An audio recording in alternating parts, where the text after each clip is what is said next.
poison, and I got angry. And the more I thought about it, the angrier I got. Then God says, you gotta trust me.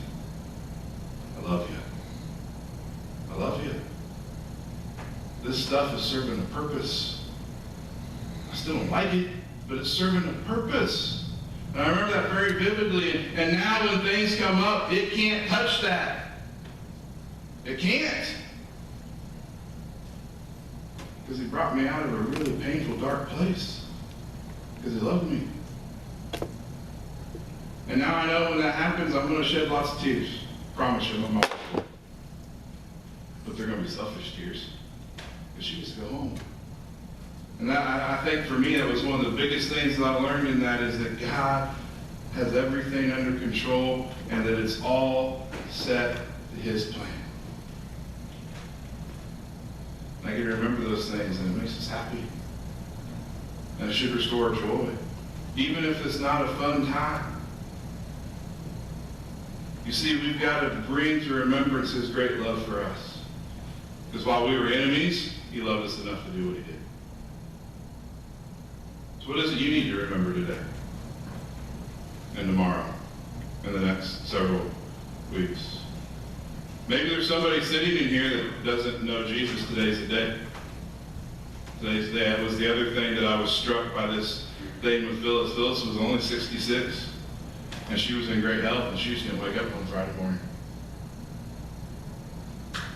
What about you? You're not promised to wake up tomorrow. If you don't wake up tomorrow, can you face him face to face? Or are you going to be in Matthew 7, away from me, I never knew you? Because Jesus is very clear, God is very clear. If you don't know his son, you don't get salvation.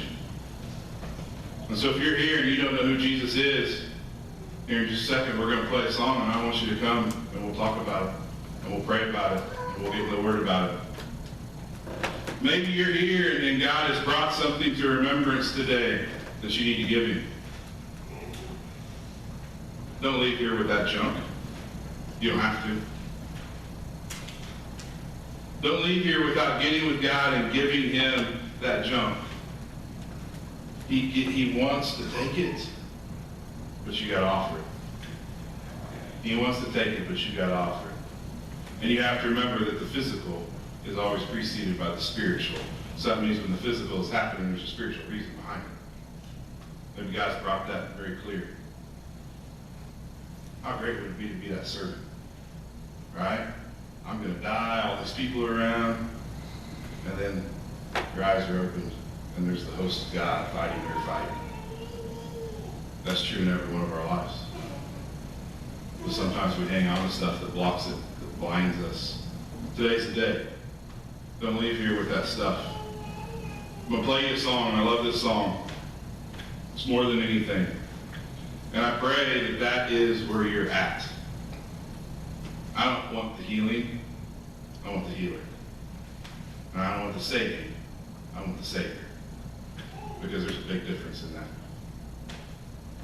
I'm not here and I don't do the things that I do. I don't spend the hours that I spend for anything other than I just praise God for what he's done in my life. I was doomed to hell and now I'm not. I love him for that. I love him for that. Because he loved me when I hated him.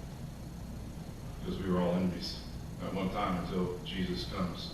So as this song plays, if God brings something to your remembrance that he's dealt with, come deal with it.